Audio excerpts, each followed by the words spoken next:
All right. Hello, everybody. Welcome to episode 111 of the Push to Shout podcast. I am overjoyed. I am bewildered. I am puzzled by this man, this great man, a real titan of the industry of Renaissance Hello, values. everybody. Welcome Skippy to Sigmatic. episode Shut 111 shut the fuck up. of the Push to Shut Shout the fuck up. I'm talking. Are you talking to me, the Dan. audience? I'm talking to me. I heard myself. So. Skippy, what's up? It's been a while. It's been a while. I think it's been a month now. It's the quarterly podcast back for another episode. This quarter's podcast is up. This has The been a stocks great are quarter. up on Push to Shout, by the way. Push to Shout is up. It's been a good quarter. The revenues Vibes are up generally. Yeah. Positive vibes. I'm body positive. You're body positive. Body pause. Very And, body pause here. I mean, to be honest, considering the fact that we haven't had a podcast in so long, not a lot of video games to talk about. I have a lot my to talk end. about. Well, that's good. Maybe, At least you'll be able to maybe carry not all the of it's video podcast. games, but there's been a whole lot of stuff going on. And if you hadn't noticed the new digs, ladies and gentlemen, new digs. Yeah, it looks great. I know, it's really nice. I'm liking it. I've got a new dig. I've got a bookshelf now. Ooh, that's a nice It was a dig. pain in the ass to put together. I see a boomerang on that bookshelf. There's two there a story boomerangs. I don't know two of why. them? So it's a bunch of stuff from my room as a kid, from my parents' house, and it's just stuff that I accumulated over time, mostly from family members traveling abroad and bringing back stuff for the child. Yeah. So that's what the boomerangs I've got are. lots of stuff like that. Presumably Australian excursions and whatnot. But yeah, got some stuff on there. Tchotchkes. You got any And that's it. That's what tchotchkes? I've done. That's what I've done with Ladies my and last gentlemen, month. my shelf. Check it out. It's a good shelf. Yeah. Put it together myself. Built it. I sawed it and finished it and everything. That's not true. I put it together. My first IKEA some experience instructions. was like very recent when I was just putting together like the dresser and desk and nightstand Yeah. in here. Ooh, the and- dresser. I bet that was a fun one. It kind of was like just me and my brother. hate We it. had a couple hours, and I had just moved in, so we just very diligently went through all the steps and put it together, and it worked. It was like great, and I hate it. I hate You putting don't like together it? furniture. I don't know why. I hate it. it's like it's just the worst. it's like doing Legos with instructions. Like Yeah. it's the same, but I don't know. It's something you I get to get- use afterwards. But go ahead before I was gonna say I praise get the IKEA. feeling of like once you start, you can't stop until it's done. Yeah, Like I didn't even eat dinner when I was making this. I was like, I gotta finish it before I eat. And then my drill ran out of batteries, and that's the only reason I ate food. And so I get some of the appeal, but I held off on building this for way too long, for an amount of time I won't disclose because it's embarrassing. okay. Just a box sitting in the floor in my hallway. So I'm a procrastinator. What can I say? Yeah, Not as fun I'm as with video you games. there. Where like if you start, you really do feel like you have Yeah, to finish it you before can't- you can do anything yeah. else. So yeah, at least we knocked this out pretty quickly. But IKEA itself, the shopping experience of IKEA, is really impressive. Yeah, That it's so organized. they've got it figured out. They really do. They have cracked that nut, and there's nothing left to crack. You just walk through, it's a show floor, you see everything that you might want to get fully assembled, put together in like little fake living spaces. Like, oh yeah, they all have these weird fucking names, like the Hemant Bekant, Yes. Dressenstein, and you write down the bin number and the aisle number that is all conveniently labeled there, and it shows you the dimensions just in case you didn't bring a tape measure. It gives you the dimensions so you can sort of fit it into where you need to put it. And then you walk out into this massive warehouse floor, and just using what you jotted down from walking through the show floor, you can go to the exact position of every piece of the thing you need.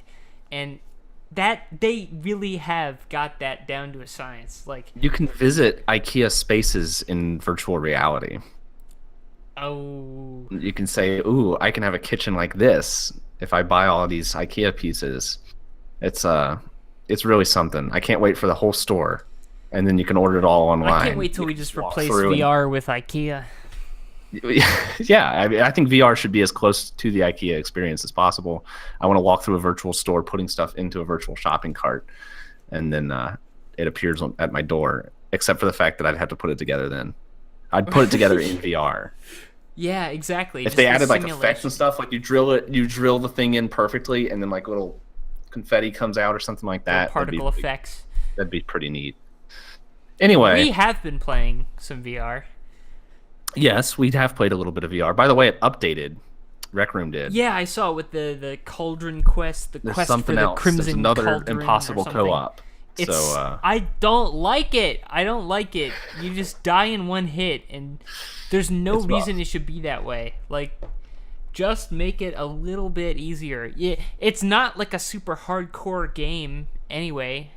Like, Rec Room is pretty basic. You know, you just kind of jump in, you have fun. Like, why do you need something that is so intense that fucking up slightly, or you don't even have to fuck up? Like, all those games, they're like these quests for the unfamiliar, which I imagine is most people, because most people don't play VR. In Rec Room, you can go on these like quests, which are more like structured activity. cooperative Yeah. dungeons. There's 4 players. You go and you go through a prearranged set of levels, and you're either like bows and arrows or swords and shields, There's or waves there's another of one. enemies. Yeah, waves of enemies spawn as you move through the level, as you teleport through the level. The best one is Jumbotron, the Revenge of Jumbotron or whatever. It's the Yes. one with like space guns. That one's really fun. I really like that one. It But is fun. I don't enjoy the swords just kind of flapping your arms around. Yeah. And that's kind of what this one is, except they added wands that are so weak you shouldn't even use them. Yeah, I don't even know why they bothered. If they were gonna put that in, like, at least make it useful. But it's so much worse than the sword that there's no point. There's no Yeah. point to it. It's really just like a new set of levels for the existing sword and sorcery quest. So whatever, not really that big a deal. It's a free game. It is, and I kind of forget that. I kind of actually forgot that I didn't pay anything for this game. Yeah. Because it's just so much better than most everything out for VR. Absolutely. But the reason that I've been playing some more VR lately is because part of these new digs comes a nice big open room that is not being used for anything but VR. Like the VR room. entryway to our You have house. a holodeck. Yeah, it's just a big old holodeck. It's a 3x3 square meter open space, just completely unobstructed. It's really nice, like full ass room scale VR, no risk of bumping into anything. Tall ceiling, I could jump and swing my arms around like a maniac, and I would never Well, that's nice. never hit anything.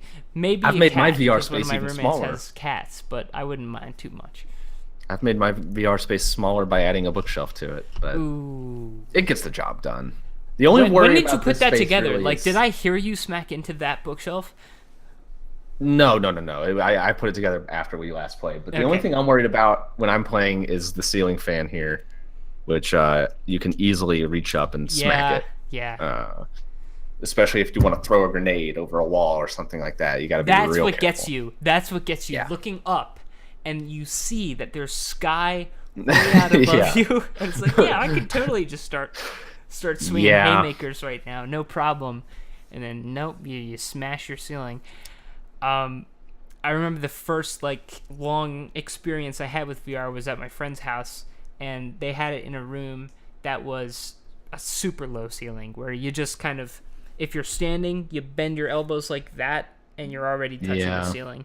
And so any like super hot trying to throw stuff above me, I'm like smacking my hand into their ceiling like way too hard for it to be acceptable. But it tricks you. It tricks your eyes and your brain. Definitely.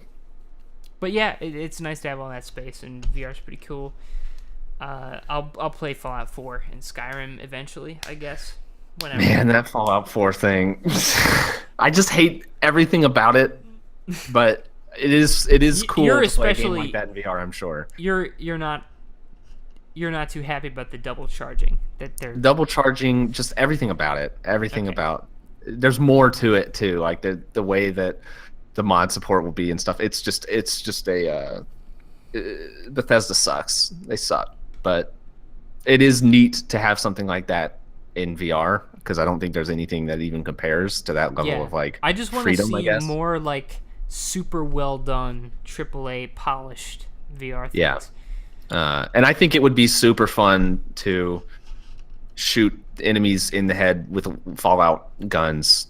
And I think I think you still have VATS mode, and so you can like kind of freeze time and then shoot them in the head and stuff, which is, it sounds amazing. So I don't blame anyone for wanting to play it, but I'm not paying $60 to play a game that I don't like in VR. Not gonna happen. I will. I mean, I like it, but I'll do it. We'll see. But other than that, like VR stuff, I've just been straight up obsessed with Persona. I've gotten completely hooked. It's over for me. Just unplug me now. Wow. I didn't give a shit about the series until 5. Like, I never watched or touched it, really. Yeah. And I liked 5 so much, and I started New Game Plus of 5, which I said I would never do because the game's so long, but I just really, really liked it, and I wanted to do the other stuff. And it has a New Game Plus where you actually, like, keep your stats, so it makes it, like, more fun to go through a second time, less hassle on the second rush. And, halfway through New Game Plus, I'm like, I think I should play Persona 4.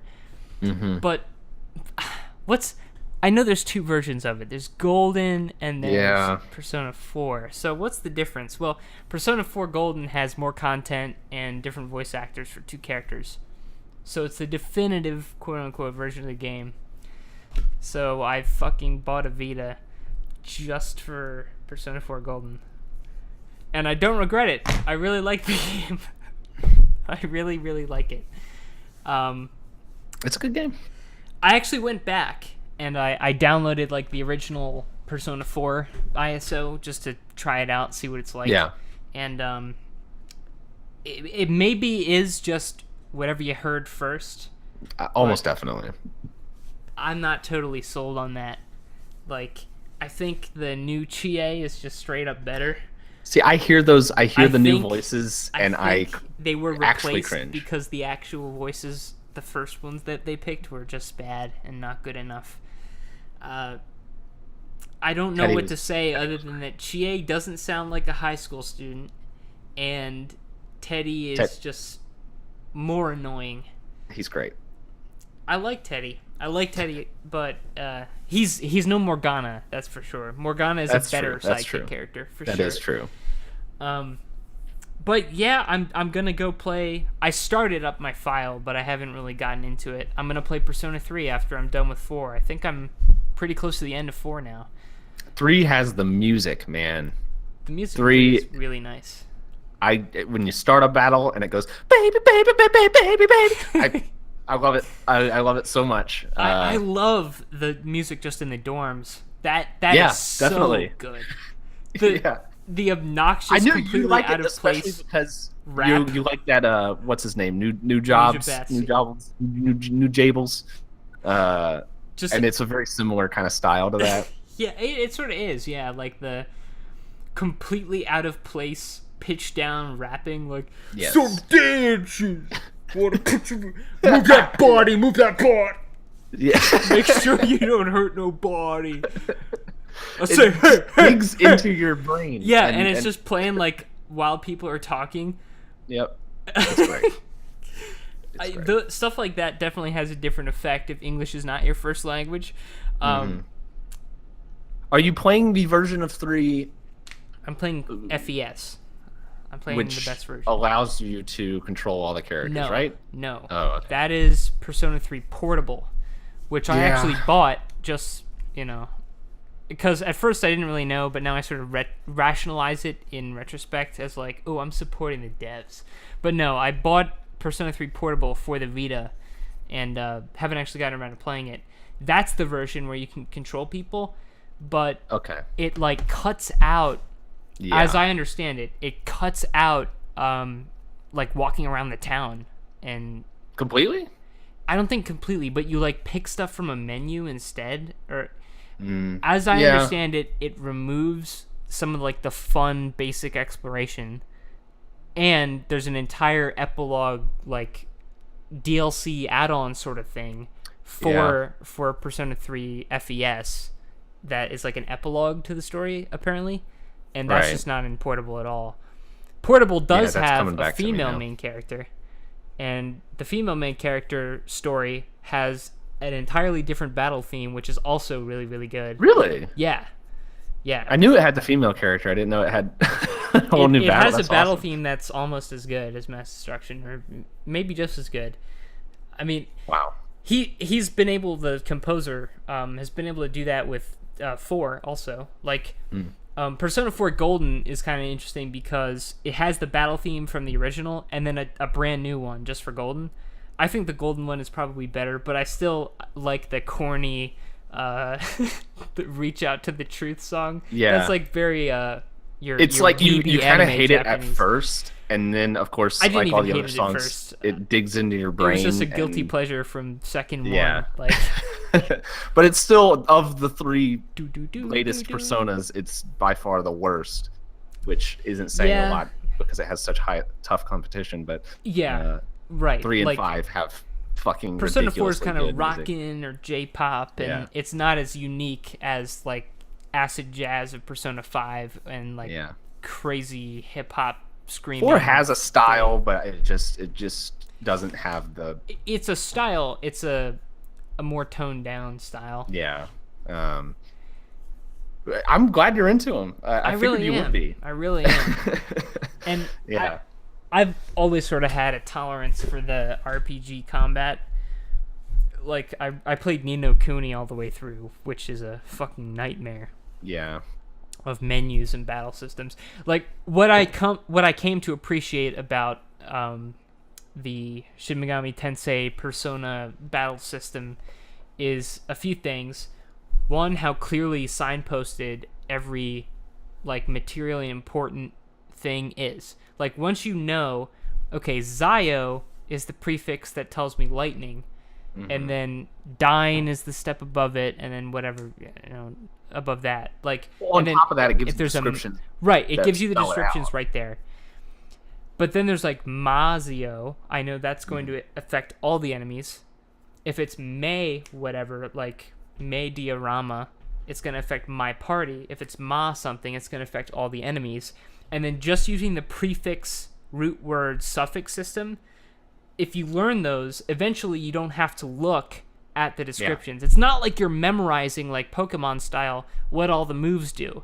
You're actually just learning the nomenclature of the battle system, and then just from that you're able to quickly figure out at a glance what everything does, and that alone is pretty impressive. I also like how on harder difficulties, like I'm playing New Game Plus Persona 5 on hard, which the first playthrough you get that SP adhesive and you're set because you just are constantly healing your SP, and then budgeting that's not important. And if you're playing on normal, you'll just plow through the game. But on hard mode, you can just get dumpstered in individual fights. So even though you're not having to conserve your SP so much, you still have to actually strategize within individual battles. And it got to the point where I had to try bosses multiple times, which I didn't have to do my first time through, and it was really fun. For the first time, the battle system was actually fun, where I was having to think ahead a little bit and, okay, how can I kind of break this encounter? Like, what can I do? Can I inflict some ailment here and then follow it up with this? Or it actually got to be fun, the battle system of Persona, which shocked me. And 4, I kind of like the gameplay more, possibly. Maybe not, but it's at least noteworthy to me because it doesn't have the SP adhesive. You actually need to budget your SP on top of everything else you're doing, which is There's a a huge, more of a meta. huge There's a more change. of a There's more of a meta game in 4 as far as like Right. conservation and figuring out how far through the dungeons you're going to go through and all that stuff. Exactly. Unfortunately, it is way grindier. Yeah. It is way grindier. And the dungeons have way less interesting stuff going on because they're just They're randomized just floors. hallways. They're hallways in square rooms. Yeah. Which, yeah, that's a major step back. But I was prepared for it, so it made it a little less bad.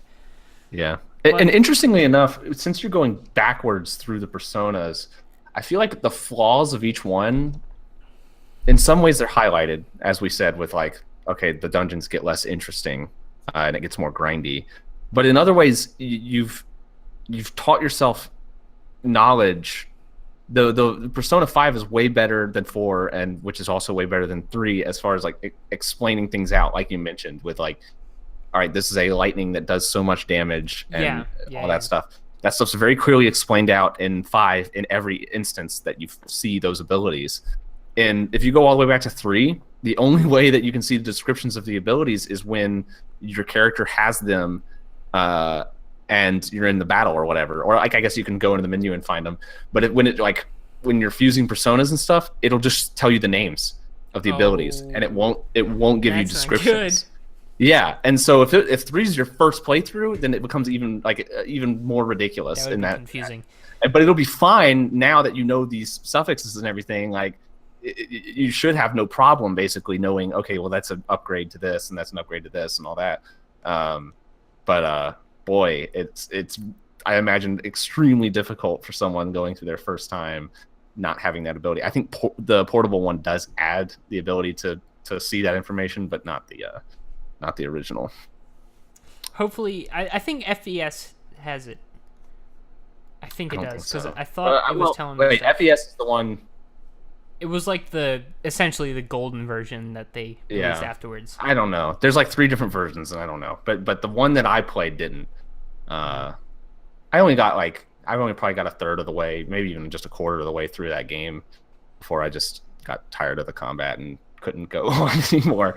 But I live for the endings of a JRPG. Like, yeah. If I get halfway through, I'm going to finish it, because if I've invested that much, I want to see how it ends, because the ending is always better than everything else in the game. Like, you can at least count on JRPGs to end strong most of the time. I would definitely count on Persona games ending strong, so that's pretty much a guarantee. But combat. Yeah. I think it's a structural thing, like just how JRPGs are very long, and the individual battles are many and grindy, and as you move through the whole game, any like departure from the basic simple grindy mobs stands out. Like that's why bosses in JRPGs are always like the iconic players. Yeah. And by the end, it's like this massively long build up. Whatever's at the end is just by structure is bound to be more interesting than like its counterpart in like an action game. It's just, I don't know. I think you just got to get through it. yeah, you gotta make it to the end, which I don't blame people for not doing. But I won't talk anymore about Persona. I'm sure most people don't give a fuck, like I didn't before I played it. True. But you should, because it's good. The music, the last thing, the music is just the best part, I think. The music of all these 3 games, at least, are incredible. Yep. I was surprised to learn that it was the same guy for all 3, and that it was also the same dude who made the Catherine soundtrack, which I haven't played at all, but the music I still listen to, like the bar theme.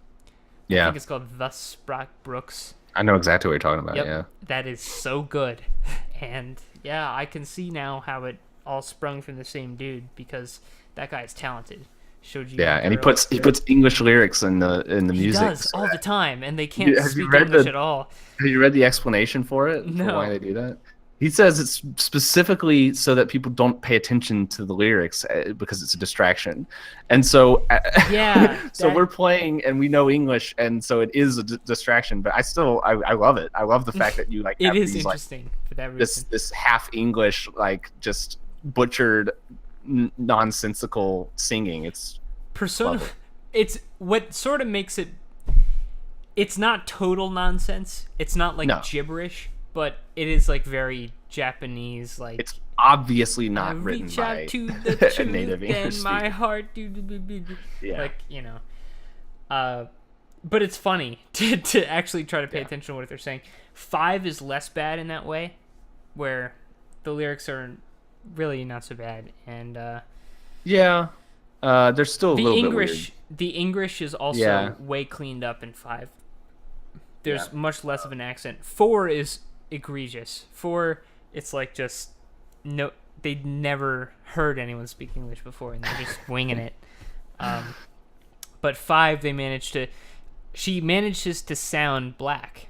The Japanese Yeah. singer. Yeah, Yeah, I thought she was black at first until she started Well, that's speaking. like a thing that I've like. That's something you get from the Cowboy Bebop soundtrack too. Is a Japanese Africa, woman, Mexico, Sicily, a Tijuana. Japanese woman who makes herself sound like the fat black soul singer. You know, the Yeah. stereotypical. Like it absolutely is that style, and they've emulated it in a way. And that's something that the Japanese are like weirdly known for. Is like the Elvis impersonators and everything. The guy who replaced the lead singer in Journey is a Japanese dude and has like the same Wow. exact voice and stuff. I don't know what it is about Japan and like emulating these American singers, but they're good at it. Yeah, that's fun stuff. Major shouts out. Can't wait for Persona 6 coming next year. Yeah. Well, yeah, I'm done with Persona. Done talking about that. Movies. Movies. Have you seen a movies? Dunkirk? I did see Dunkirk, and I wanted to talk about it, so I'm glad you saw Okay. it. What'd you think? We're talking about weeks old movies here on the Topical Push to Shout podcast. What'd you think of Dunkirk? I liked it. I was liked surprised by it. A lot. I really liked it. I was very surprised by it because it is basically like an experimental film. Like it is not what you would ever expect from Christopher Nolan or even just any high budget movie release. It's so weird. It's the lack of a lot of dialogue, the lack of a clear even just plot. Like there's no, it's just a series of events happening, but it keeps your attention, and it's filmed in this weird experimental, I think, way that really puts you in the movie. What was the movie super loud for you? It was the loudest movie I've Yeah, ever seen. Same here. And I saw it, loved that. I saw it in IMAX. And Yeah, me too. The very first gunshot. Oh my God, yeah. Everybody jumped. Yeah, my sister. I was watching it with my sister and my brother-in-law, and I kept seeing out of the corner of my eye. I loved this. I loved this so much. The Stukas would come, the dive bombers. Yeah. You'd start hearing the, and my sister, I'd see her go like this, and I'd see other people in the audience, and they start closing their ears, and I'm like, "That's fantastic! That's exactly My the brother reaction did that. I want." My brother did that. It's great. It's so great. Yeah, I really enjoyed it. I mean, at first I was a little bit annoyed because I was like, oh boy, this is a war movie that's extremely loud, and I feel like I'm going to be really uncomfortable all the way through it. But I was so into it that I liked the fact that it was loud enough that it made me jump and stuff. Like that's exactly the feeling that you should get from a movie that literally basically the entire point of the movie seems to be to put yourself in these shoes of the people going through Absolutely. this experience. And so the fact that it's so loud that it's jarring and uncomfortable is important. I liked it. It's a piece of art for sure.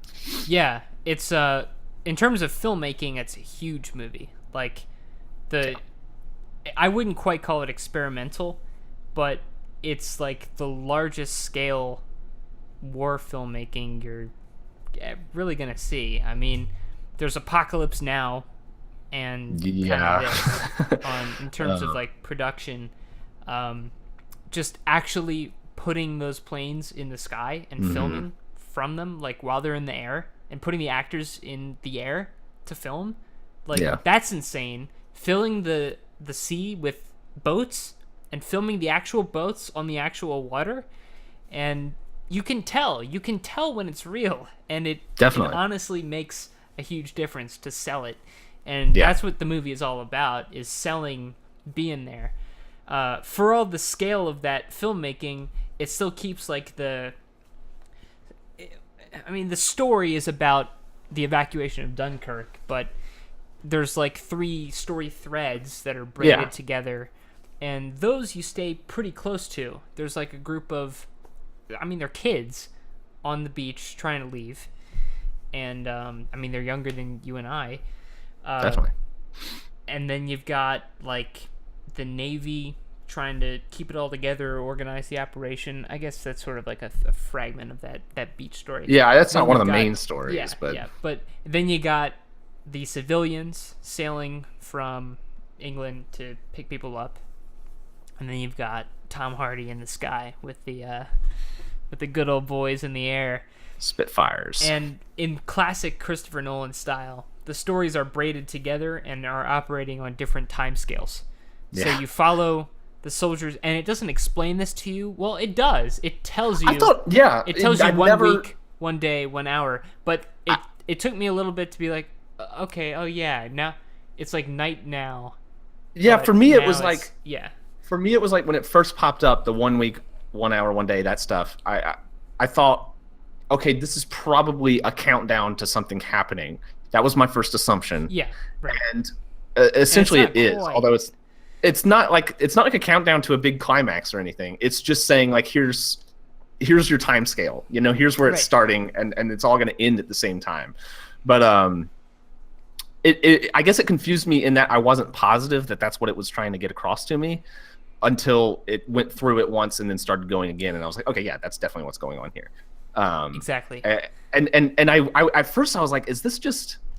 I guess I have a little more faith in Christopher Nolan than this, but there was something in the back of my mind going like, is this just kind of like a gimmicky thing that like it doesn't really pay off or something? But then like it ends up, the tension of knowing what's going to happen, or just having partial knowledge of what's going to happen, is a very important part of the movie, because It's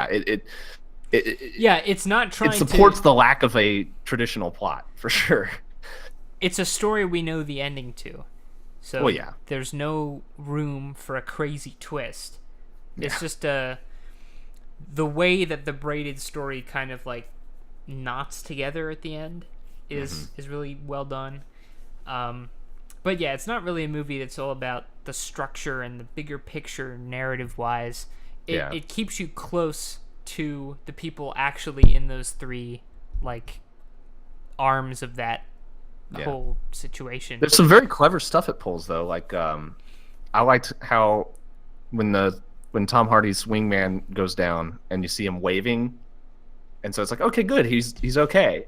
And then later on, it cuts to him, and he's actually waving because he's like trapped in his cockpit. Like interesting little things like that, where you get different perspectives on the same thing happening. I liked that a lot. But yeah, cool movie.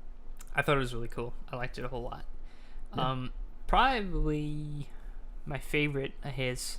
People like Memento. I don't like really Memento like it. a lot. I do like it, but I like it as like a fun, goofy, crazy, twisty movie. Like this is one of his first movies in a while where I felt like he was trying to do something like legitimate, or legitimate's too harsh a characterization to call the rest of the stuff illegitimate, but you know what I mean, where it's like aiming at something a little more serious or A little higher. Yeah. I get what you mean. I have mixed feelings about Christopher Nolan because I think he does a lot of really, really clever stuff with his movies that nobody else does, or at least is very rare. Especially in that a lot of like his best movies, I would say like The Prestige, Memento, Inception, I'd put in here. They kind of have a gimmick, but the gimmick works to the benefit of the story and the movie itself in a way that a lot of kind of gimmicks are just fun. He actually implements it into the story as an important element. And that's a good observation. yeah, it's a rare thing. Like Gilles Villeneuve, he does that too. He has a gimmick a lot of the time with the movie that is more than just a gimmick, because it again supports the plot, and I respect that a lot. But Christopher Nolan also usually has a story that doesn't hold up under scrutiny, Right. and that kind of drives me Yeah. crazy. Memento, ironically, we've talked about this before. Memento, the most complex, as far as like how the story is portrayed, movie holds up the best. But like Inception and The Prestige and stuff, they have little plot holes that kind of are hard to avoid. But I still really, I do think he's a great filmmaker. I think I almost would say, I don't want to say he's underrated because he's extremely successful. He's one of the most well-known filmmakers in the entire industry and all that stuff. But I feel like people don't appreciate him on the right level. Like I think he's seen as a blockbuster filmmaker. I'm like content with saying that he's not overrated. Yeah, I just think he's better than it seems like maybe he's portrayed a lot of the time. I just feel like people see him as a blockbuster filmmaker when I think he's aims a little higher than that and succeeds a lot of the time too. Even though there's kind of like what I particularly liked about this movie is that it's not succeeding in spite of any of those crazy bits that are. It doesn't have There's nothing all that crazy going on. It's more just like a extremely well executed and filmed and produced war movie that also offers a unique perspective on war movies that we haven't really seen. And that together, it makes it a movie that I don't know. I think it's vastly different from most every other movie he's made. That's why I kind of way different. Is that like it doesn't follow a structure or even it just doesn't feel like a movie that you're used to seeing. It has almost like a short film kind of feel to it, even though it's feature length. In that, like, it's he filmed it with the intent of just purely here's the experience of being on the beach at Dunkirk. Yeah. And he didn't try to make interesting characters or anything, and that's fine. Like, and you don't get it's part of the point. Like, yeah, that was one of my favorite bits of the movie. Like, one of my favorite scenes is like right at the beginning where the young soldier, he comes out of the town of Dunkirk and he's walking out onto the beach and he's just kind of wandering around, like he doesn't know where to go. Yeah. And I don't want to spoil anything, but no matter who it actually was, whoever you were in that situation, would you really have a clear understanding of where you were supposed to be standing at that time, or like what's going on, or what the name of the person next to you is? Like, who has time to like chat about, who you got waiting for you back on the farm? Yeah. Oh, my old Bessie, she's a real looker, and I can't wait to get back to the farm and put a baby in her. The baby boom. It's none of that going on. It's just like, oh shit, chaos, shit, oh shit. Basically. And it's constant tension. It's like 2 hours of tension. It was a very intense movie. Yeah. But yeah, I liked it a lot. I really liked that movie. I don't know if I have. I don't know if I have any other movies. I saw. So yeah, I've been to Alaska. I've been to Alaska since the last time. That's right, you did. And that was fun. And I'm not going to talk at length about that because it's Alaska. It was very neat and fun. Cold. Yeah, but I saw some planes. I saw some movies on the plane. I saw everything but the last 15 minutes or so of Logan. I still haven't watched that. I still haven't watched the last 15 minutes of Logan. Is it good? Logan, yes, definitely. It's something that I've complained a lot about with like Marvel movies and stuff lately is people will say, "Have you seen the latest Marvel movie?" And you'll say, I'm not really into the Marvel stuff. And they'll say, well, this one's different. And then you see it and it's like, oh no, it's not different at all. It's literally just another one of those movies. The Logan actually is different, very different, and it feels different, and it's got a lot of heart, and it's just it's a combination of fun and also heartfelt. I like it a lot. It's a good take on superhero movies where it's focusing a lot more on the characters than anything else, and that's nice. This was supposed to be his last one as Wolverine or something.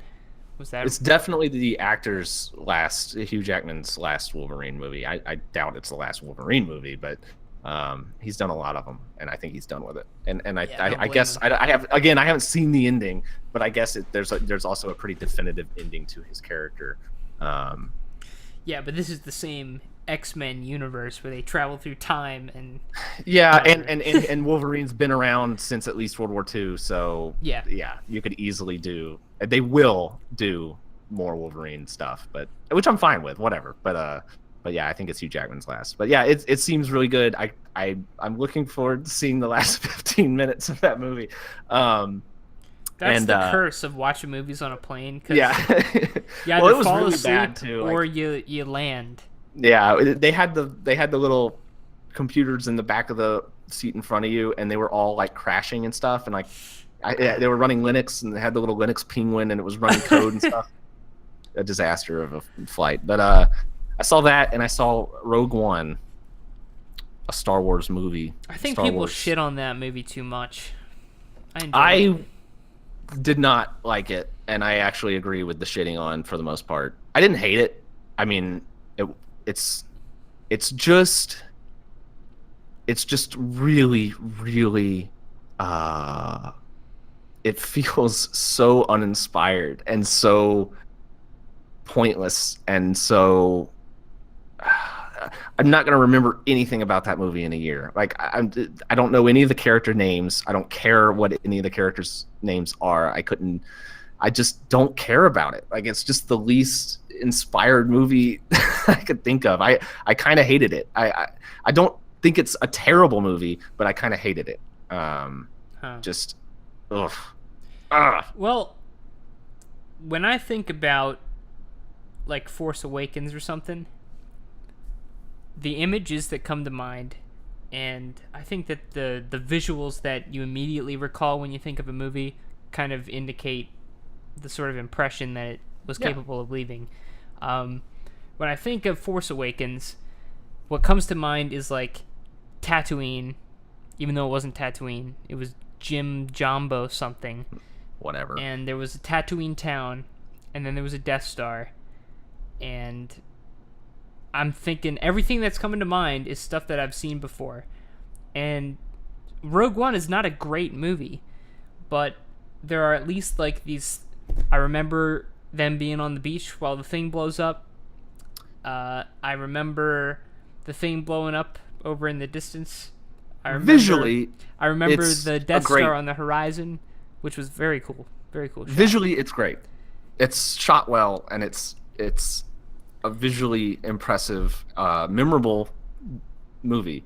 But beyond that, so when I think of so beyond images, if I think of The Force Awakens, I think of the characters. I really do. I think of Kylo Ren. The characters definitely.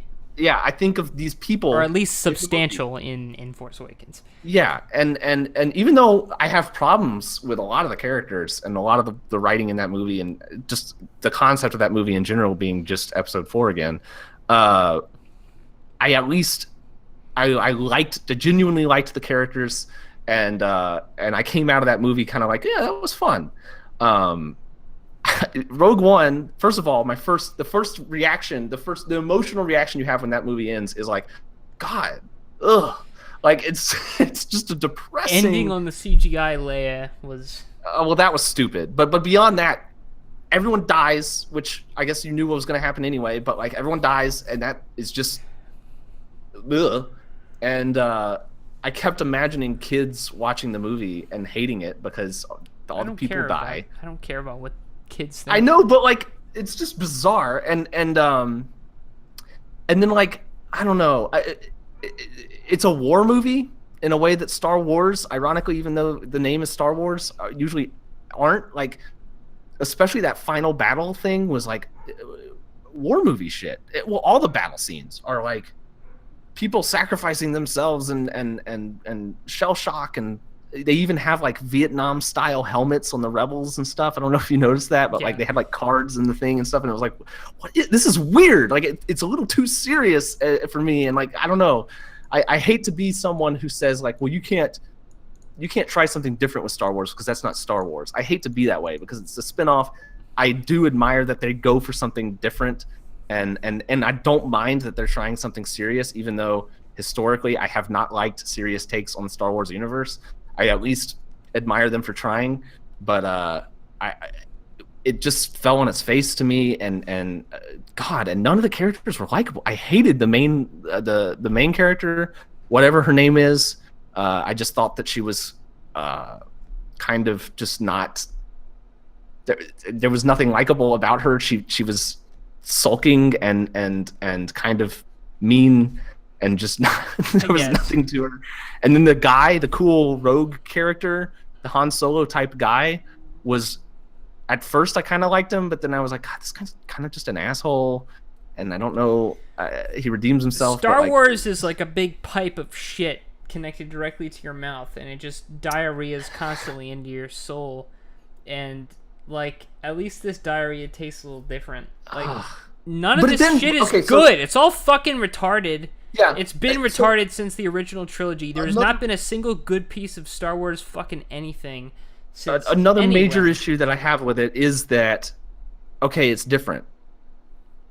Is it really though? Or yes, it is different. It's they different, changed the and tone. it's still not great.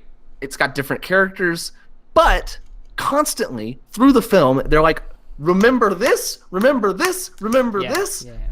Why are the rebels? Why the fuck are the rebels saying "May the Force be with you"? What is the Force in that universe at that time? The Force is very ancient profitable. myth that nobody cares about, and they specifically established that in Episode 4. They're like, your dark magic is stupid, and I don't want to hear about it.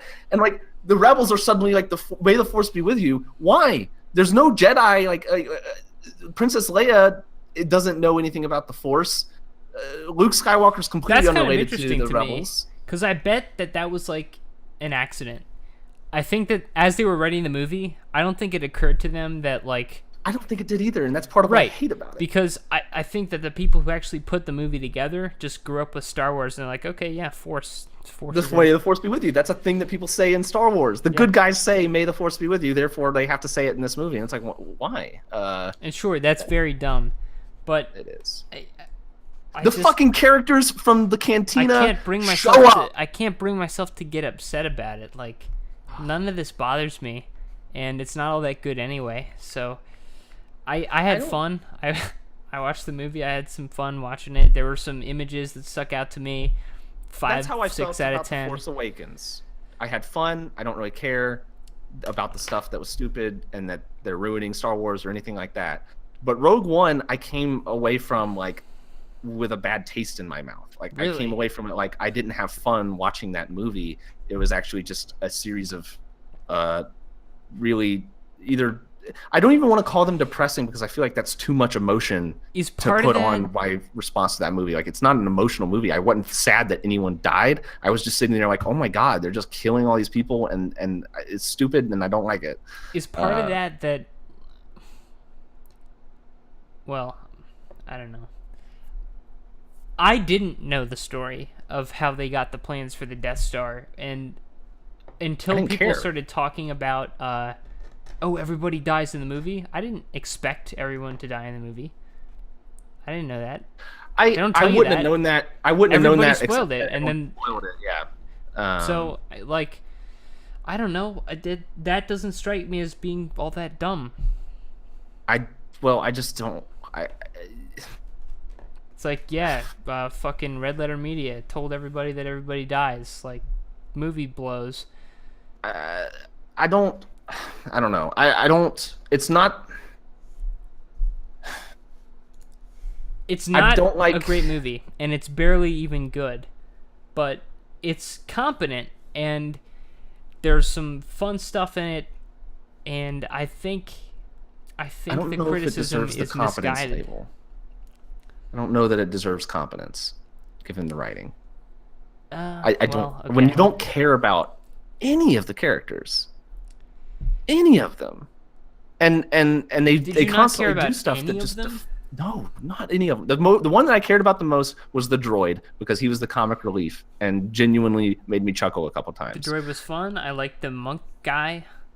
I liked, I even kind of liked the main character's father, Mads Mikkelsen dude. I wish that we got to know him in a better, like a It's more. and again, I'm not defending it as being like great or well done even, but there's some basic building blocks of a movie there, and I guess. I think that they are able to stand on their own without.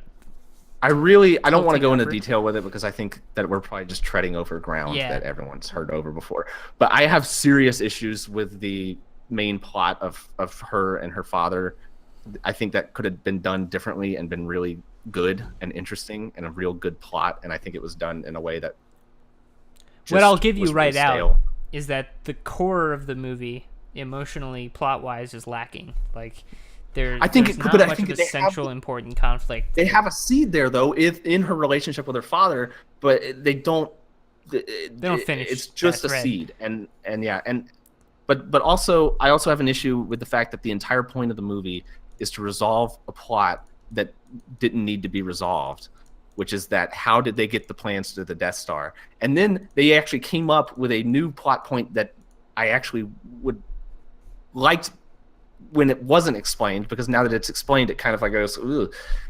The fact that the Death Star was built with a weakness in mind, being that port was there, put specifically there to sabotage the Death Star. I always liked the idea that the rebels find these plans, they're scrambling to find a solution to this. They say, "Ooh, it might be able to work. Maybe we found this possible weakness in this huge thing, and their hubris has let them overlook this weakness, and we can try to take advantage of it." And they do, and it's this triumph of desperation that gets completely ruined when you say, no, it was put there on purpose specifically for them to accomplish this task. It's like, it doesn't need to link up that way at all. It's completely pointless. That is true, and that sort of reminds me of how they treated the Forerunners in the second Halo trilogy. Yes, I didn't put that. Yeah, I didn't link those two things, but now that you've said that, absolutely. Like just explaining shit that doesn't need to be explained, and yeah, And sort of undermining some of the exactly, like heroic effort. retroactively Right. the plot. Yeah.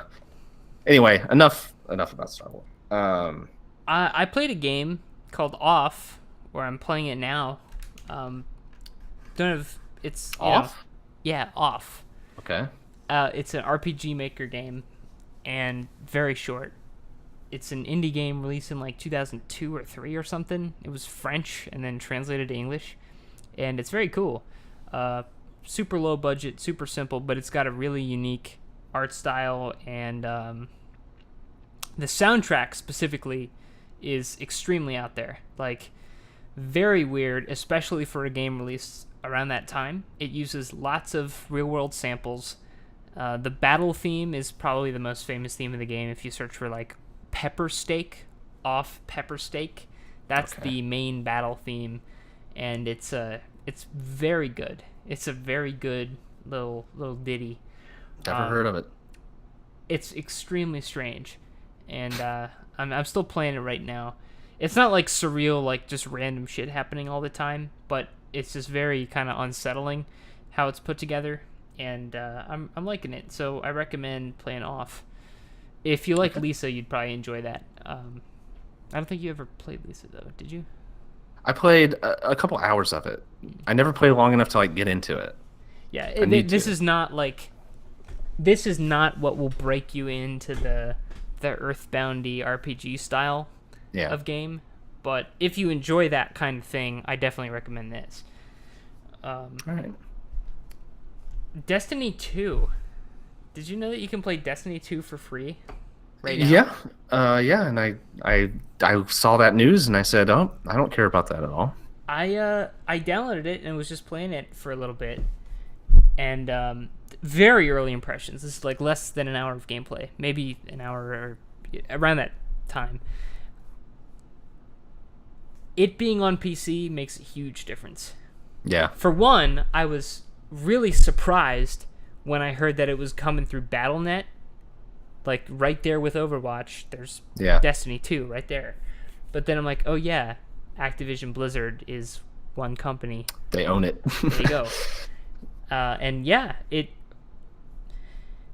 biggest problem I had with Destiny is that it was a console MMO. Who wants to play that? Like a console MMO shooter, no less. Like Yeah. MMOs and shooters are both two genres specifically ill-suited to consoles and controllers. Yep. So, yeah, fix that shit, put it on the computer, and they did.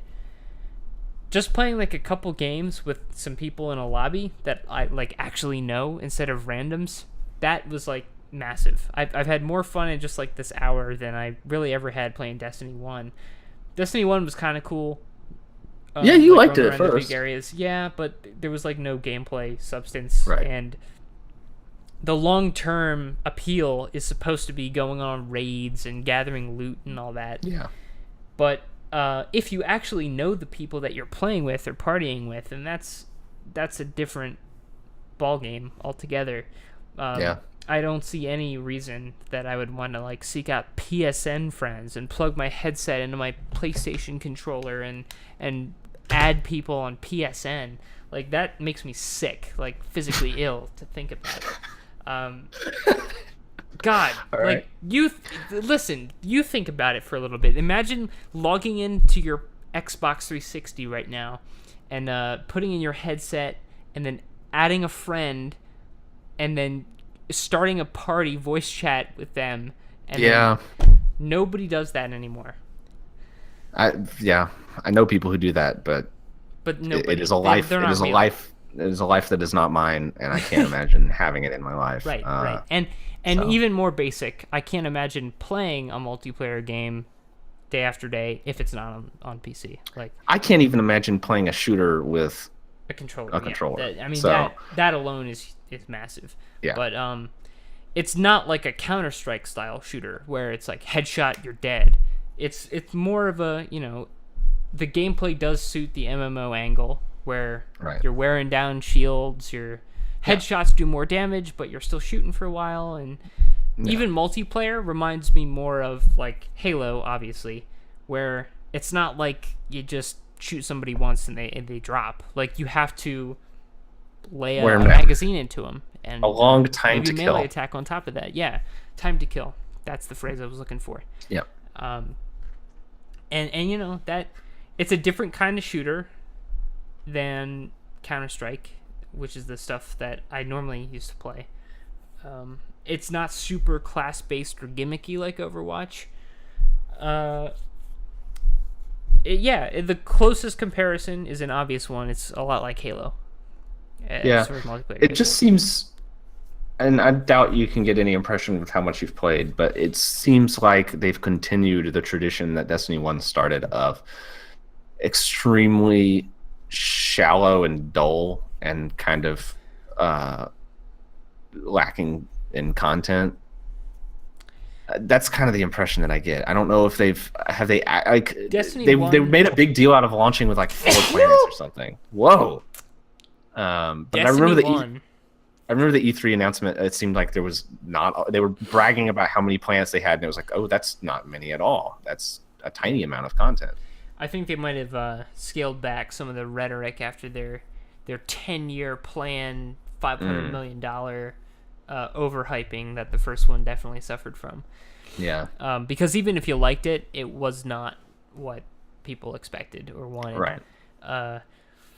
I was expecting and hoping for a kind of Halo-like thing. I wanted like Halo 3 2 spin-off.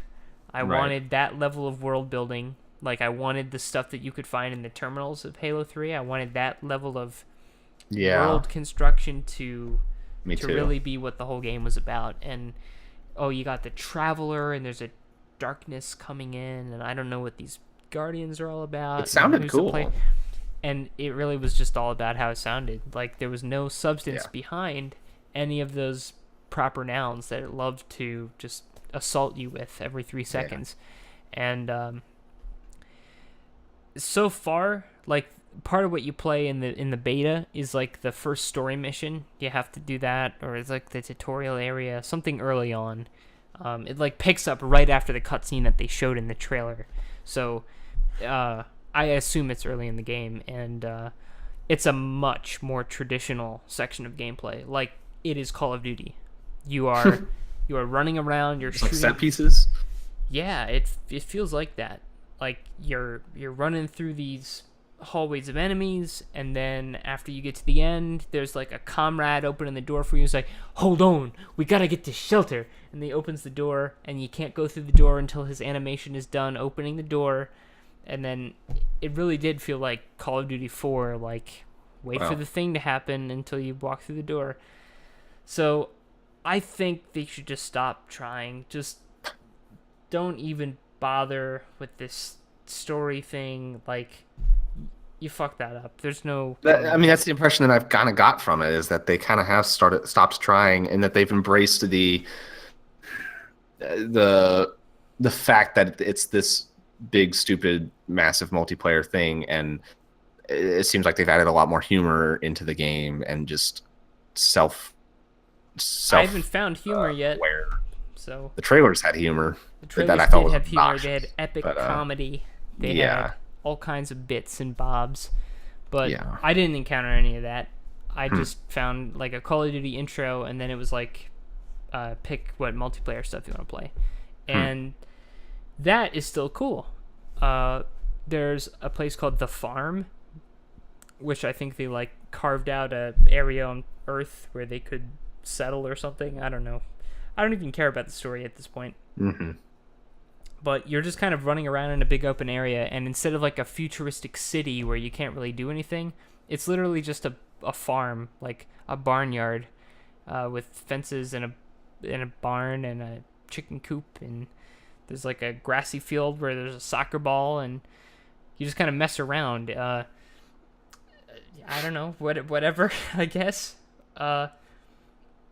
But yeah, the game is not all that different. It seems improved in most ways, gameplay-wise. The big difference from the first one is that it's on PC now, uncapped 144 hertz, and I get to play it with a mouse. And all those things combined might make it something that, I don't think I'll ever be the guy who's like, oh yeah, I just got off of work, just gonna... Got to play some Destiny. I just want to sit down with some Destiny for 6 hours. Like, I just want to relax with some Destiny. I don't think that's going to be me, but it might be a game worth buying to me. Maybe. Ringing endorsement. Yeah, positively. But I don't know. The first one appealed to me in some ways, and I kind of sometimes got that itch, like, God, I wish it was on the PC and I could try it out. But when I saw that the second game, it seems so similar to the first that, like, it I don't does feel like the same game. Yeah. Um, I guess I was just expecting some huge changes with that game. Things and are barely improved gameplay wise, like where there's they've added a new element here, and the classes are slightly more distinct now, and another element of that feeling of improvement might just be now it's smoother to control, and I'm on a mouse instead, so I can aim for once. Yeah. But overall, it does feel like this works the same as Destiny, and nothing is all that different from Destiny 1. If you actually played Destiny and didn't like it, then you probably won't like this. Right. But if the idea of Destiny appealed to you, and it's just like, well, I don't play on consoles and I don't want to touch a controller FPS with a 10-foot pole, then it might be worth trying. It's free right now, so try it. If you're interested. Maybe I'll try it. It's definitely the kind of game that I would pick up on sale if there were still a lot of people I knew playing it a few months into the release. But we'll see. I can't see this going on sale for a while, honestly. Really? I mean, it's a AAA Activision. Well, yeah, but persistent multiplayer experience. Sometimes those AAA games don't sell as well as they hope. The price drop is going to come with the expansion, which I think is what happened with Destiny 1, which was probably way less successful than this one's going to be. Right. Fucking fly! Fuck you! Well, the only game that I've really been playing that's any different from what I usually say I'm playing is one that I have very mixed feelings about. And it is. Player Unknown's Battlegrounds. I played that. I think I played that since our last podcast. Uh, Or no, we talked about it a little bit. We did. Probably. We I definitely probably played it before. Yeah, I think we both played it on our last podcast, probably. And I think my conclusion was, fuck third person. It ruins the game, and I hate it. Since then, they came out with an update where you can choose first person only servers. And it has now made the game tolerable. And I'm just not I'm even willing with to you. play it. I don't mind the third person at all. I hate it, hate it, hate it. I think it's a travesty, and that if they kept with the third person stuff, Travesty. I think it ruined the game. I think it was awful. We've talked about that. Basically it restricts aggressive moves because the defensive player is able to see everything that you're doing and pre-aim and pre-fire, and that's stupid. I mean, you can imagine CS:GO in third person and how much that would break the game. Like it's the same concept of like, just because everyone has it doesn't make it a good feature. But I absolutely despise third person. I've actually gone back and I've been watching some video of people playing third person after I've played a good amount of first person, and just the battles that they get in are so fucking stupid because it's like two people who can't see each other waiting for each other to move, and it's just, and they're like trying to bait each other out and stuff of like, oh, I act like you shoot at someone else so that they'll come and they'll pop their head up and you can shoot them, and it's just like, I don't know, man. That third person shit is so stupid. But the first person makes it actually tactically interesting because you have to expose yourself to see your enemy, and you can push an enemy that's hiding behind cover. If someone has to heal behind a rock, you can fucking run at them and they won't have any idea that you're running at them. And that's objectively, in my opinion, a better version of that game. So yeah, I think the first person makes that game okay. It has serious issues, and I think it is inherently flawed in some ways that drive me up the wall. But also, where the mixed feelings come in is that some of the things that piss me off about that game, I feel like, are also part of what makes it endearing and unique, in that, like, it is not a competitive game. The RNG is way important in that game. Where the circle appears and what loot you get is vital to your success in that game. And that's just, sometimes it's going to happen to you and sometimes it's not. Sometimes you're going to open up a door in a random house and there's going to be a guy in there with a shotgun. Exactly, right. That is even more critical than, I think, even the stuff that you find is just where you happen to encounter other people. Like, right. Two groups could come at each other.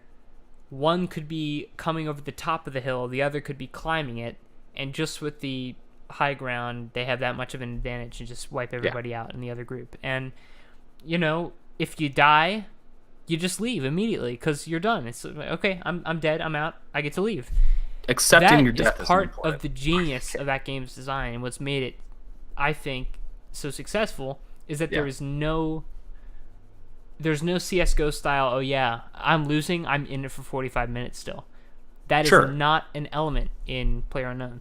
Yeah, and also I think part of what makes it appealing to people who have only been playing stuff like Overwatch, CS:GO, these very, very balanced games where everyone is on a fair playing field. Complete asymmetry.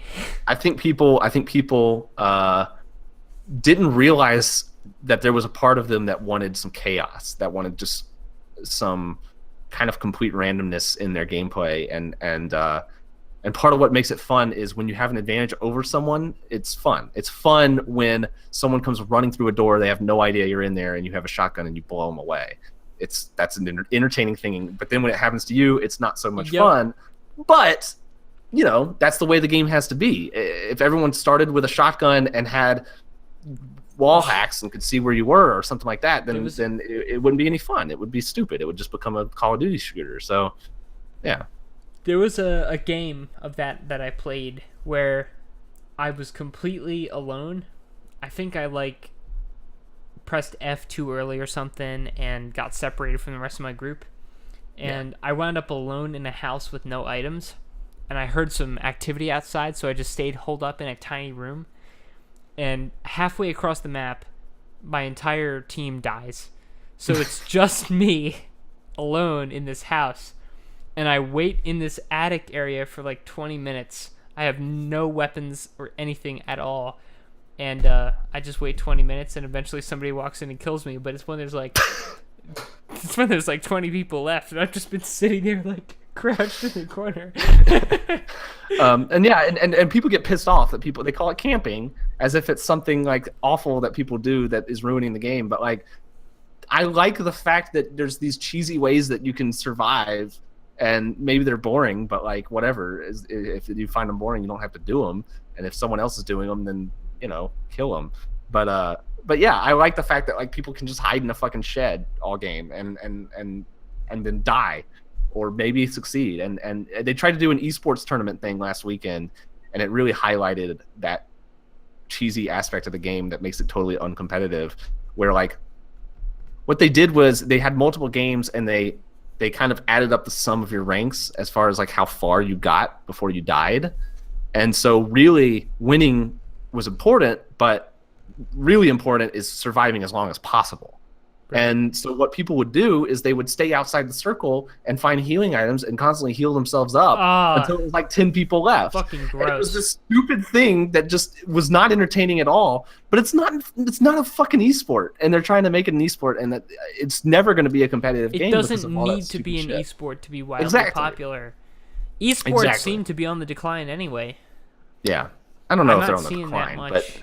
but I don't see a lot of things that people thought would be esports. Overwatch, for example, just don't seem to be gaining any traction in that area, and I don't think PUBG is going to gain any traction in that area. I think they'll continue to have competitive potential. Yeah, I think they will have fun tournament style stuff where you invite a bunch of streamers and YouTubers or whatever to have a LAN party match, and everyone's goofing off and having fun. But actually, like, rewarding players with succeeding in that game is just stupid and not going to work. But for a real competitive game, you need something that it stands up as legitimately contentious when you stress the system as far as it will possibly go. Because people will do that, yeah. Yeah. And also something that's entertaining.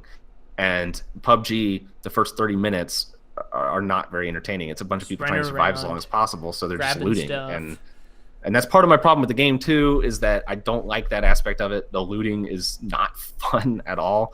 But I've started going to high populated areas and just getting in instant gunfights, and I've actually found that you can have a lot of success with that, because then you just kill a bunch of people who already have loot and take their shit, and that works pretty well. And it's extremely satisfying to land on the school and kill 7 people in the school and then own it for yourself, and you earned it, and that's a satisfying thing. Until the circle closes outside of it. And you have to run away and someone snipes you from a hill. But yeah, that's it. But I have been having more fun than I thought I would have with that game. I never would have played any more of it if it hadn't had the first person update. I will never play that game third person.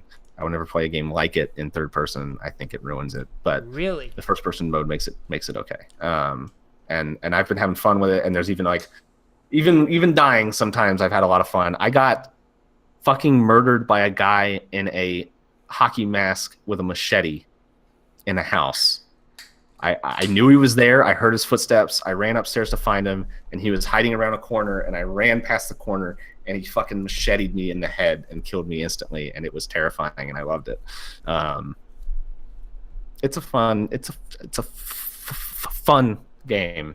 But yeah, it has netcode issues out the ass. It lags like crazy. The hertz, the tick rate of the server is like, first of all, it's inconsistent, and I think that it averages around 5 tick 30. rate.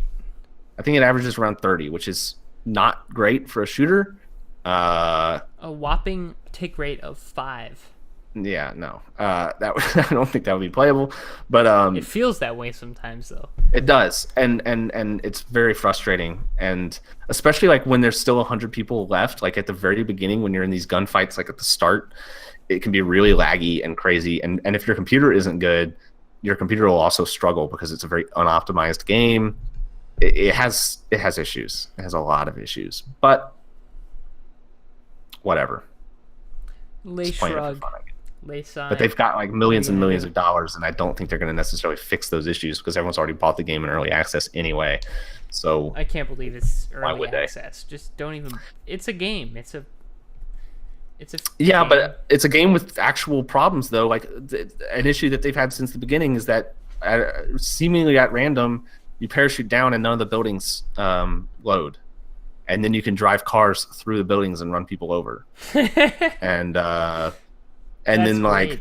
there's just all sorts of like stupid weird glitches that really I would think, I'm not a coder, but I would think with millions and millions of dollars it would be easy to fix them in a timely manner, and they have not done so. They added horns to the game like a month ago and everyone was super excited about it, and so that's where that game is right now. The fan base hears that they're adding horns to the cars in the game and they're happy with that being an update. That's the kind of shit you deal with. But That'll people definitely get be what complacent. pushes it out of early access. Yeah, people the get horn complacent, and they just accept the flaws, and I feel like they shouldn't, especially when the game is ostensibly unreleased, even though everyone just acts like it is a released game, and they're fucking selling cosmetic items in the game. It is a release game for Yeah, you all can buy it. Anyone can practical buy it. purposes. You Yeah. can buy the game and play it, and yeah. But when you it's- point out its flaws, they say, "Well, it's early access," and they've is said not in the fair. past, "We won't be selling items in game until it's out of early access," and now they're selling items in game, and it's not out of early access. very It's cool. it's just a little. It's an example of everything wrong with the current game industry, but I just hate that people are willing to just accept it as is. Just Yeah, like, yeah, don't excuse the flaws, but I sort of turned around on early access a little bit, I haven't. where I think you are the facts of how early access works haven't changed. They are unfinished products that have serious problems that may never ever be fixed. But if you treat it as a warning label that this is a rough game, then I think it becomes easier to stomach. If you're willing to put up with all the stupid shit in Battlegrounds in exchange for just playing the game, which many people are, it's the most popular game in the world right now. I don't see the problem really.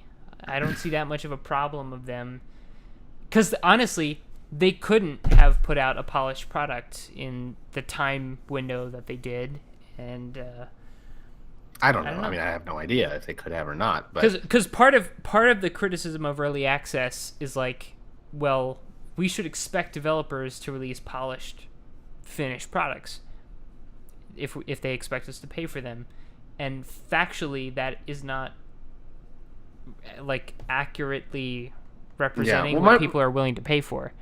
my problem is that it incentivizes complacency from the developers in that they've already got your money. So why would they try to make the game better or fix its problems? You don't ever And- want to buy early access with the hope that it will be finished.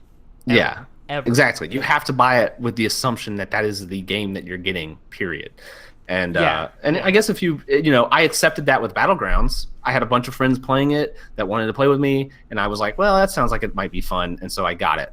Yeah, And you did a better job explaining it there than I was. Like, yeah, my take on it is, if I'm willing to pay for the rough, unfinished game that I'm getting at the moment that I click purchase, if I feel comfortable paying that amount for that product, then I consider it fine. yeah. But I think that the concept is one that I have a problem with, just because I think it stifles improvement, and that game could be way better than it is.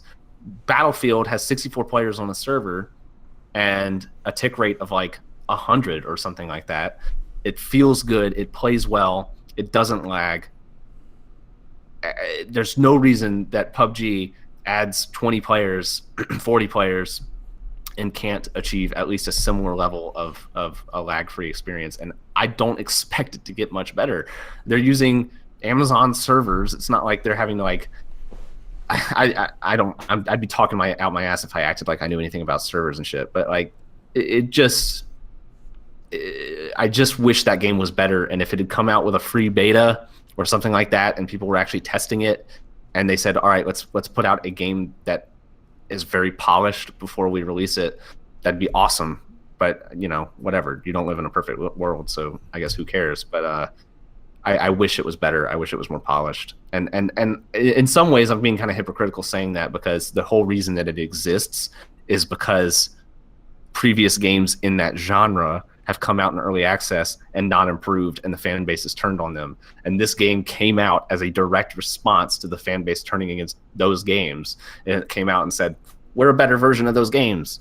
And so it actually genuinely came from a place of improvement, but I still think it could be a lot better. And sure, yeah, whatever. That is true. Yeah.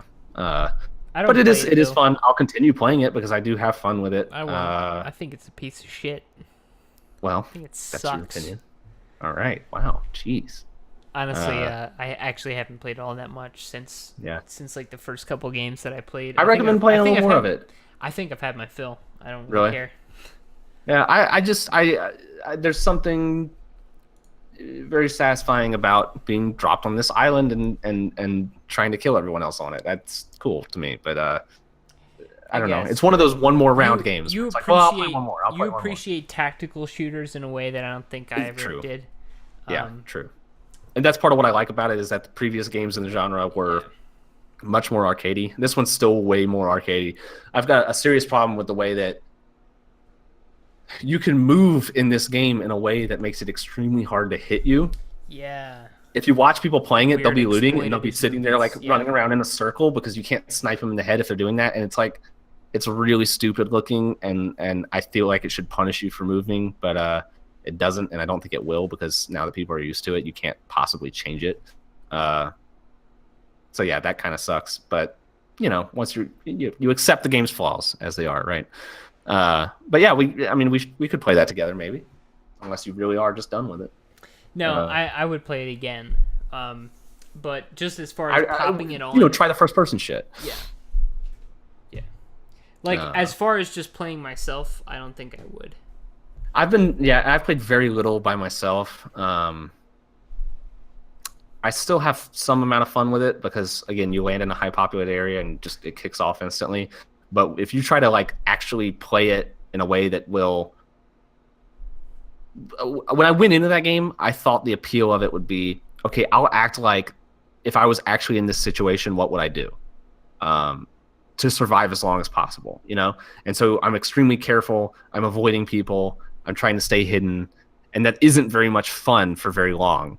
And so the fun way to play that game is to go for kills. And it actually turns out that's a pretty effective way to play the game. But I ended up liking the game for reasons I didn't intend, or I didn't think I would like it for, which is that it's not simulating a survival experience. It's just having fun with a stupid thing. That's a good way to phrase it. Having fun with the stupid thing. Yeah, that's video games in general, I guess. But yeah, that's about all I've really been playing. Some flight sims, other than that, but that's about it. I gotta mention Death Note. Did you watch the Netflix movie? I did. I watched the Death Note. I haven't movie watched on it. Netflix. Yeah, it was really funny. It was funny to watch in a group. I'm genuinely looking forward to watching it because I think it'll be so bad it's good. It is. It honestly is. It is entertaining bad, and I think they kind of knew it a little bit. Really? Yeah. They're not like cracking jokes exactly, right? But it's not taking itself super seriously. I mean, even the anime, the original anime, has some stuff in it where you're like, are they fucking with us here? When he takes the potato chip and eats it, are they fucking with us? I think so. But God, I saw like an extended, or not extended. There was one of the pre-release things for that movie was a scene where he meets Ryuk or whatever his name is, and everything about the character of Light is just horribly flawed and like Yeah. opposite of Yeah. what he should be. Like it Yep. seems like Light an American. Turner. His name is Yeah. Light Turner Yeah. now. and It seems like he's- an American looked at Death Note conceptually and said, "How do we make this for an American audience?" And just it made it the most. You make him it's like- Andrew Garfield from Spider-Man. It's like Amazing yeah, it's like a Spider-Man. 15-year-old coming up with a character where it's just like, well, yeah, okay, so he kills people with a diary. Well, then he's got to be this like dark, brooding kid, and he's bullied because that's why he kills people with the diary. Is that he's bullied, and so he's lashing out against his bullies, and he hates the world he's in because he's a victim of it. When the actual original character, what makes him interesting is that he's not. He's popular and he's cool and people like him and he's this killer underneath, and that's one of the only interesting things about Death Note, which has a lot of issues as far as like interesting characters and stuff. That's one of the things that actually makes it interesting, and they completely throw it out the window. Honestly, yeah, I'm with you there. Where Light Yagami being a like conscientious, popular, academically successful person getting this Death Note thing, that's part of what made it interesting. And now Yeah. he's kind of like a clown or a baby man or some kind of freakazoid or high school loser fuckface, or he's a lost cause, I'd say. He's kind of cracking wise like he's in a Marvel movie, and none of the other characters are, and it's really funny. It's really funny watching him be like kind of spazzy funny guy. Ugh. That's how they make it is so different from the source material that They tried to make it as generic as possible. It's like They they went didn't. out of their way to make it generic. it's not generic. It's like outrageously bad and funny. Like Yeah, but it seems like it's bad in a generic way. Like you said, you compared the humor to Marvel, and I think that his character being this victimized, bullied, weird kid is exactly what you would think of. The first thing that would pop in your head when you hear kid gets diarrhea and kills people with it. It's like, well, that's exactly who it is. That's this character, and it's the most boring possible interpretation. Like, I guess, but you just got to see it. I'll see it. That's I'll not how it definitely see it. works when you watch it. all right, The character is so dumb and so like spacey, like he's oblivious. He's a completely oblivious character, and he kind of reminds me, not like the quality or execution is anywhere on that level, but he kind of reminds me how the NPCs in Earthbound are written, okay, where they lack any self-awareness at all and are just Okay. kind of like saying exactly what they're thinking at all times in completely blunt, straightforward terms, no matter how stupid it sounds. And that's how the movie works. It is just so dumb, and it is worth seeing. It is Alright. it is like easily one of those funny bad movies. It's not just a boring movie. So I can recommend it on that. I'm glad to hear it. That's exactly what It's I wanted worth a to hear. watch, and most people have Netflix, so you can probably see it if you want to. Yeah, definitely. All right. Oh, why and who does he even kill? Just go see it. Just just watch it. You'll laugh. If you thought to ask that question, then I I'll think spoil you'll one like the scene, which is answer. the scene that they chose to spoil in the teaser preview, which is that a girl is getting bullied, and so he has to kill the bullies, I guess. That- okay. Which is also encouraged directly by the Shinigami guy, even though the whole point of his character was that he's an observer who doesn't influence actions, except maybe he does. But Go like, on, but write their instead he's name like, in your "Do death it! note. Do it! Do It's like, it. what the fuck is this? Yeah, he's completely different. And one thing that's worth mentioning that actually is a legitimate criticism, even if you're watching the movie as a funny, bad kind of movie, is Okay. it suffers from the same problem that Jason X does. You ever see the Friday the 13th X, where it's like in space on a spaceship? Oh, nice. It's fucking terrible. But it's like the X is in 10. You get it? Oh, Roman wow. numerals. They try to reboot Jason in space, and there's like a cryogenic freezing chamber, and they go to the future and all that. And it's a really awful movie. but it's self-aware also, and more so than this even. And Yeah, I mean, what this movie suffers from that one did too is they spend all the gore budget in the first chunk of the movie, and then it declines in quality and entertainment as it goes on. Like, sounds good. the cool kills, the Greg Miller, or is his name actually Greg Miller? Greg Miller, Am I yeah. messing that up? I'm thinking Nope. like Frank Miller and Game like over, Greg. Mad Max George Miller. Greg Miller. The cool kills in this movie happen in the very beginning, and then they steadily decline in quality and budget as the movie goes on. Good. No, not so good, In perfect B movie fashion. I guess. But like the coolest kills happen like right at that scene where he's I like to writing think the that they bully's name filmed in the the Death movie Note. I like to think that they filmed the movie in chronological order. They probably and did. Realize that they're running out of money as it goes on. I'd believe that. Yeah, there is a part of me that's actually genuinely disappointed because I would like to see a good interpretation of Death Note because it's never been done before. Because I actually think Death Note is a really good concept, and that the first half of the anime like starts to get to this like really good. For anyone not watching and just listening, Brutalcum Powder has just picked up a piece of clothing off the floor and sniffed it and made a face and then threw it That's into so a pile of clothing. Living alone, living the bachelor life. I've been blocking my vent with it. And But yeah, felt I that it like was the wet and idea. just had to make sure that I like the idea of Death Note a lot, and I actually True. think it could be really, really, really well done if it was in competent hands, and it never really has been. the So, live action Japanese movie was pretty good. Really? Yeah. It's better than the go. show. Maybe I'll check that out. It's like but imagine you subtract all the bad stuff at the second half of the show. Yeah, And you okay. just you sort of keep it contained to that set of characters that you know from the first half, and then Yeah, have the it good half. conclude and build and decline in a competent way, and that's the live action movie. Sounds good. Yeah, if you liked it, then yeah, you should probably watch the live action movie because it's short All right. and it's the best I always version of assumed Death it was Note. bad, but No, it's better. It's better than the show. There's one more thing to mention.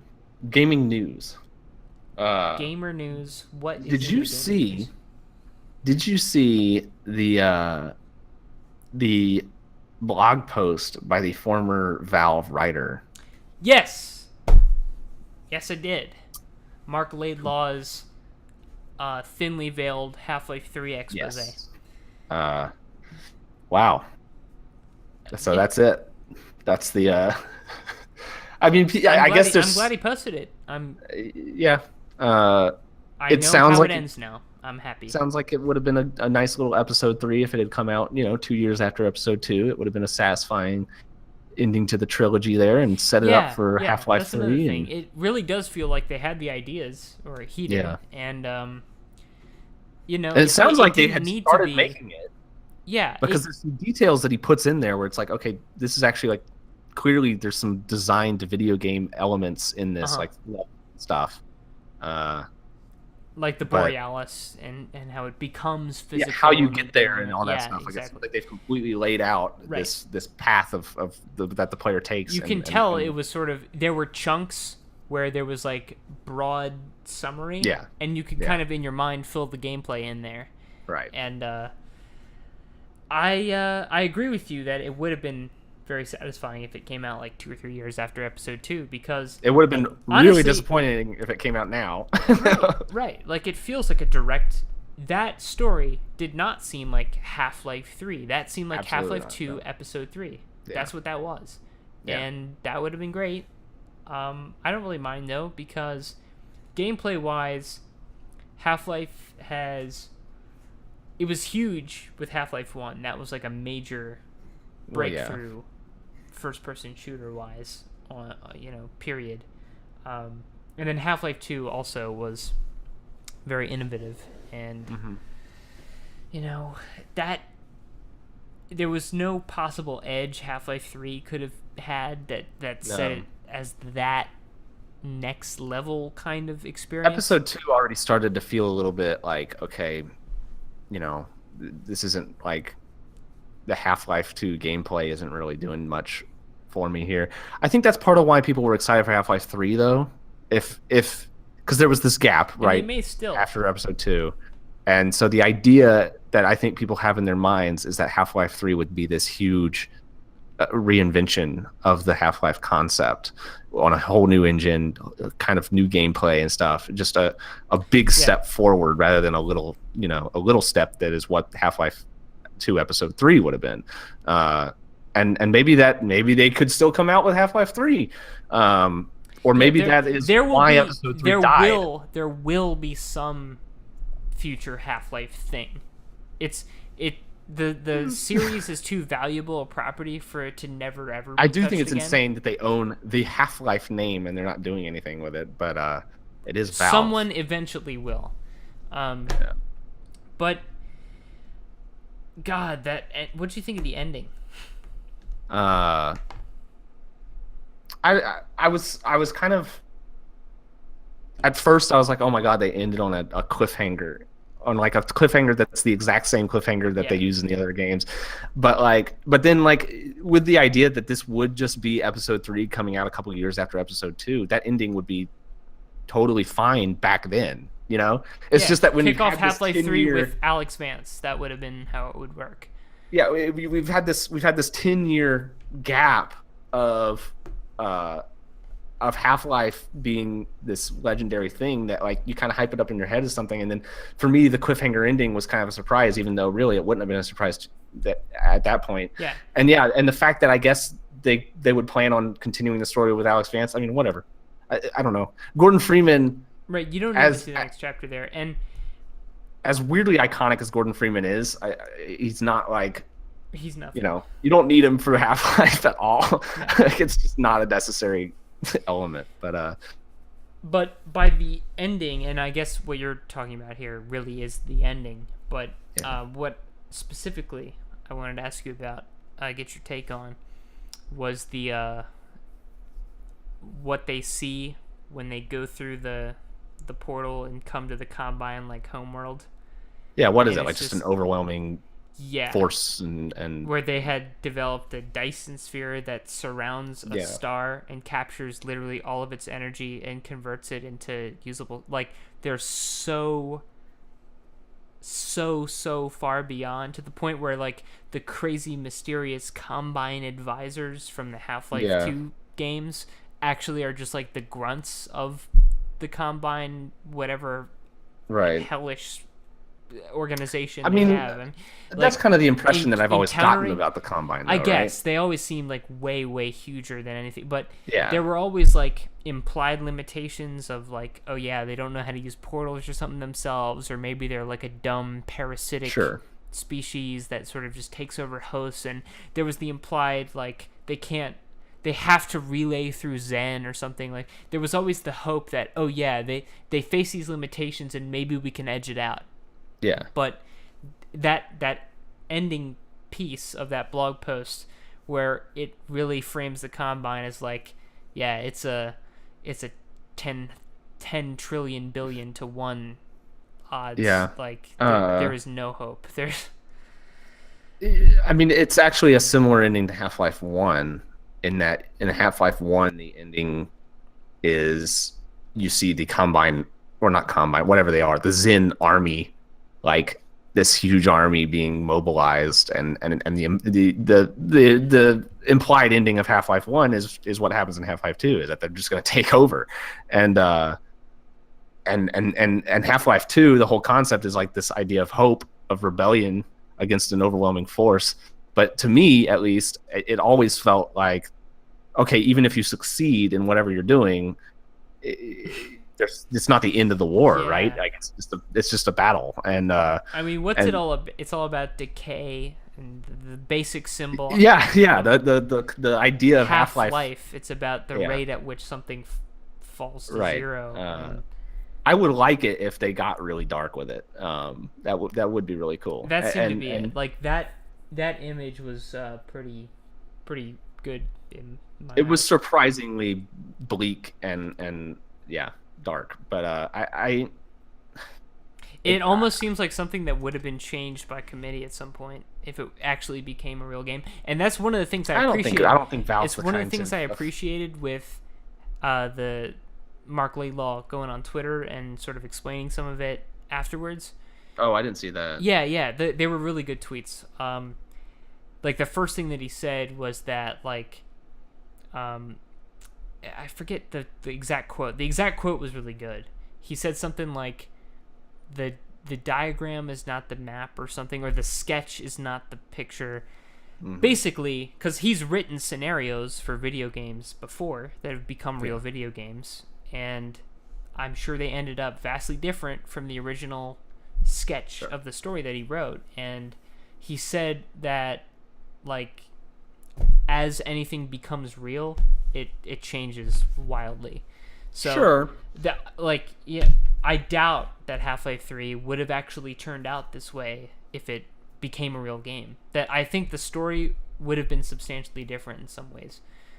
I mean, I think from the sounds of it, I would think that if episode 3 actually had come out in a timely manner, that it's totally conceivable they would have ended it that way if they were planning on making a Half-Life 3. Because I do think it's a good ending. It's a dark ending, but that's fitting. And but it also sets up for a sequel that with no restrictions at all. Like, you have no idea what the sequel would be at all. Like, maybe it would all take place in the Zen world or something. Who knows? But yeah, we kind of need to with that level yeah. of the G-Man shit going on. Yeah, and that's exciting. And I think that Valve's the kind of company that's not. They do change things sometimes, even from some people's point of view, to its detriment through testing, like meticulously testing with focus testers over and over and over and over, and trying to perfect everything. Right. But story wise, I think that sounds like a kind of ending that they would stick with. Maybe they'd change some stuff in between, but like, that sounds like a good ending to me. It sounds like a good, solid, satisfying ending that sets up for a sequel. Yeah, I agree. So. This doesn't read like something that couldn't have been translated into a game, but Yeah. I think it's worth at least noting that the writer of this decided to come out and point out that game stories change substantially as they're developed into real things. Like, he hasn't said much about this except that. So I think it's worth keeping in mind. I also agree with you, though, that this isn't the nail in the coffin of the Half-Life series that people are acting like it is. I'm not saying that Valve is definitely going to keep making Half-Life games. I think there's a good chance they won't, but they do own a huge name right now, and it would be crazy if they didn't do something with it. But to my mind, it expresses that Mark Laidlaw, I think, was pretty confident that they weren't ever going to make whatever Half-Life sequel that story he was envisioning. Yeah, definitely. But who knows? Who knows what they'll do? But it was just really unexpected to see that, and it was kind of a weirdly emotional thing of like, Half-Life 2 was a big game for me, and that 10-year gap after it was episode definitely 2, an exhale to read. Yeah, it's like, whew, weird. Like, it's just so weird actually seeing this is the story of episode 3. This is ostensibly what it would be, or at least close to it, and it's a weird feeling. And a lot of people were kind of depressed by it, but like, we all knew episode 3 wasn't happening. Like, you can't just come out with episode 3. That would be fucking absurd. And so Half-Life 2 episode 3 coming 2024. Yeah.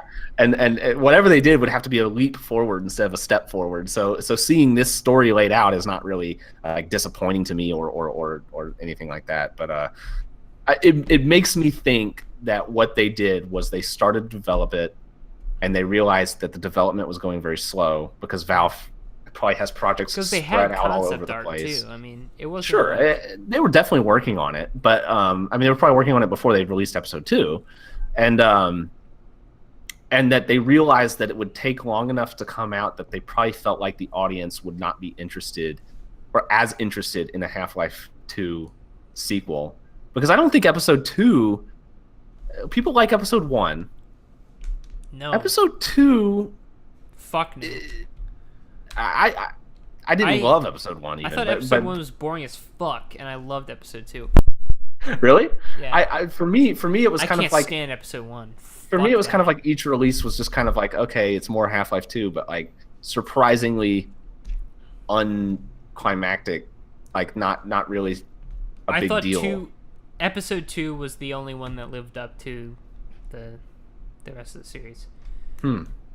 That's I don't know my if that's the general opinion. consensus. Maybe it is though. I don't know. I always felt like people were kind of getting I tired was of just it. bored as hell. I was bored as hell running through City 17, fighting a bunch of zombies in Yeah. episode 1. I hated that. I couldn't stand it. Yeah. I mean, personally, I wasn't a big fan of I episode barely 1 either, finished but, it. I didn't particularly like that aspect of Half-Life 2 even. Right, the right. City But at least 17 that part. game, something about it kept me, Yeah. replaying it 13 times or however many times I played it. Yeah. But yeah, I don't know. I feel like they probably, maybe rightfully, said, We just Episode gotta shelf 3. it. episode 3 is just not gonna be a good release. It's just And not gonna just happen cost in a benefit timely wise, manner. it's not a. It's Yeah, not an it would take us efficient too way long to use the and talent people- at Valve to make money.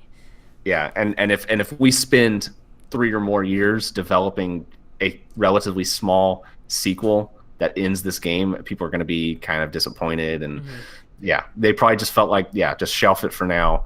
And who But I knows, maybe still- they're working on Half-Life 3. But I still bet Gabe isn't happy about this because oh yeah, no, I part of the core audience that sort of built Steam is the people who bought Half-Life and cared about Yeah. it at all, and the games that Valve makes. That's, I think, where most people got attracted to Steam in the first place is Yeah. Valve games, and that was always a valuable carrot to have dangling from the stick. Is like, we don't have anything to say about Half-Life at this time. I do think that Half-Life 3, the meme, is dead.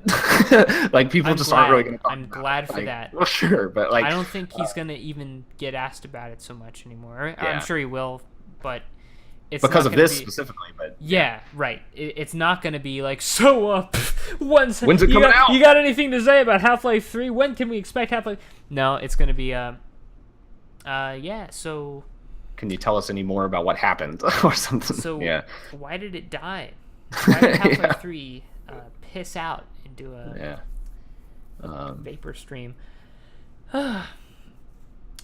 Yeah, significant chapter of gaming history closed. Kind of weird. But that's all we got probably. Yeah, guys, thanks for watching. Tune in next week punctually on the dot, 7 days from now. Yeah. Punctual. Or in December. Guys, We'll thanks see. for tuning in. We'll catch you next time. Peace. See ya. Peace, love, joy, Yeah. Yeah. adulation.